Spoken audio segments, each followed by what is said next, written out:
안녕하세요. 성경에서 원어원입니다. 오늘은 그 두 번째 시간으로 큰 그림 찾기에 대해서 함께 살펴보겠습니다. 그 전에 먼저 누구든지 성경을 해석하려는 사람, 그 의미를 부지런히 찾고 그 의미를 해석해서 자기의 삶에 실천하기를 간절히 원하는 사람이 반드시 가져야 하는 성경에 대한 기본 신념, 믿음에 대해서 먼저 살펴보도록 하겠습니다. 다음은 성경 해석의 기본 전제, 성경에 관한 진리입니다. 우리는 성경이 충분하다라는 것을 믿어야 하고요. 성경이 명료하다는 것을 믿어야 하고, 성경이 최종적이다라는 것을 믿어야 되고, 성경이 필요하며 성경이 영원하다라는 것을 믿어야 합니다. 성경이 충분하다라는 것은요, 성경이 하나님의 사람에게 필요한 것을 하나도 빠짐없이 충분히 제공한다라는 것을 믿는 것입니다.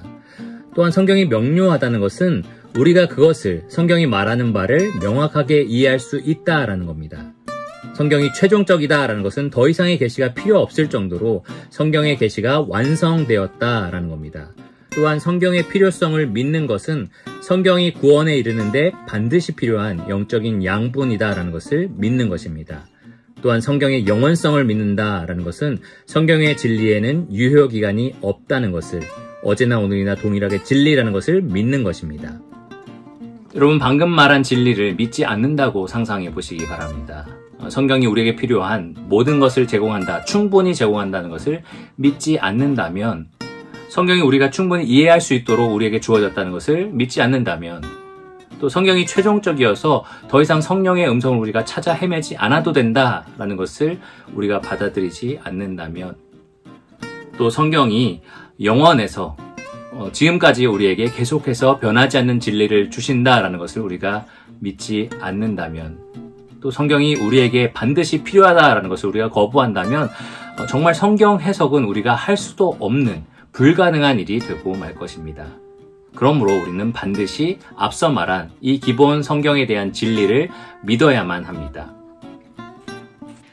자, 그럼 큰 그림 찾기를 해볼까요? 많은 사람들이 성경 해석을 시작하면서 성령님 오늘도 저에게 의미를 가르쳐 주세요 라고 구합니다. 그런데 정확한 의미는 무엇이냐 하면 성령님께서 원래 성경을 기록하실 때 의도했던 의미입니다. 그것을 찾아내는 과정이 올바른 성경 해석의 과정입니다. 본문이 무엇을 말하는지 큰 그림을 찾는 것, 그 첫 번째 방법은 바로 짧은 개관을 읽는 것입니다. 성경의 바로 이 부분이 짧은 개관에 해당이 됩니다. 우리는 이 짧은 개관을 통해서 마태가 기록한 모든 것이, 모든 저작의 목적이 예수님이 메시아이심을 입증하기 위한 것이다 라는 것을 확인할 수 있습니다. 이것이 우리의 큰 울타리이며 우리의 관역이기도 합니다. 마태복음에 기록된 모든 말씀은 이 목적을 위해 쓰였다는 것입니다. 그래서 마태복음의 말씀을 해석할 때는 반드시 이 목적을 생각하면서 이 테두리 안에서 해석해야 합니다. 다음과 같은 질문을 던져야 되는 거죠.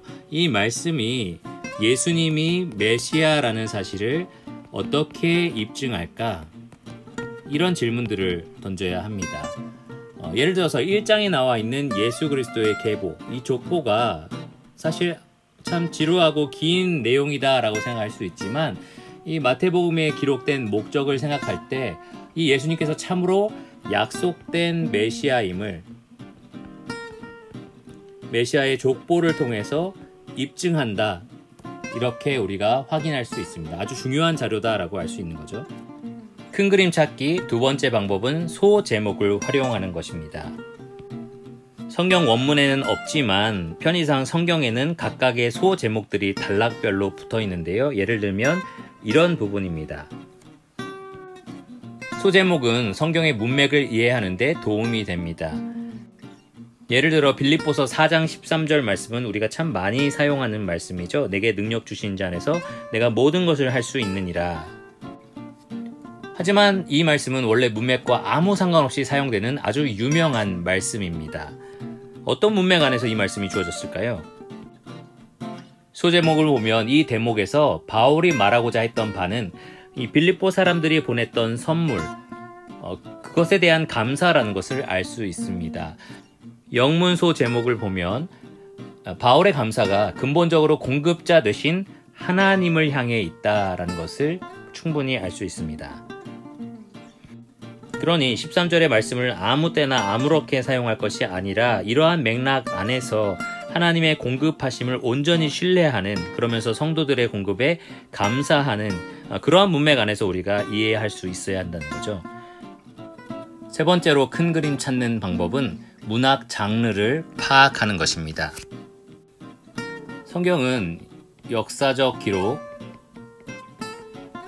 그리고 율법, 시, 예언서, 지혜서, 서신서 등 다양한 문학 형식을 가지고 쓴 책들의 조합입니다. 어떤 경우에는 한 권의 책, 예를 들면 복음서 등에서 다양한 장르가 발견되기도 합니다. 예를 들어 구약은 다음과 같이 크게 세 가지 장르로 나눌 수 있습니다. 역사서, 시가서, 그리고 예언서입니다. 역사서는 일어난 일을 기술한 거고요. 시가서는 경험한 감정, 그것을 표현한 겁니다.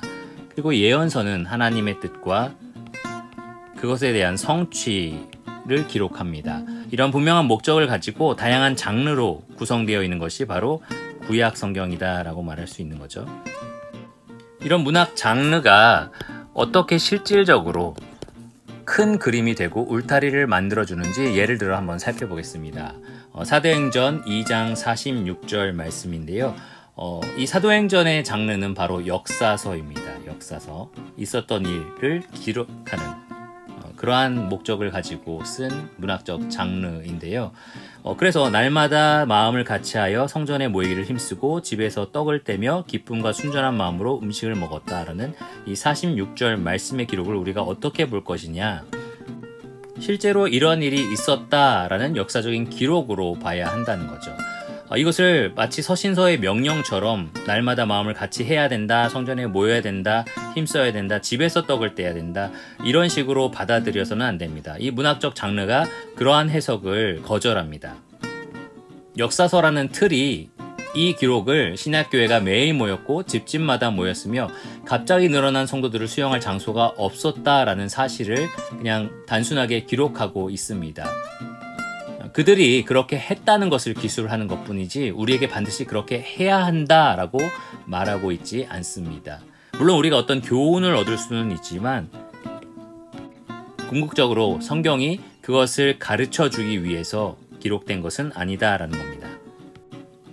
그러므로 다음과 같은 틀 안에서 문맥을 파악하셔야 합니다. 역사서는 하나님이 어떻게 역사하셨을까? 이 질문을 가지고 문맥을 파악해야 되고요.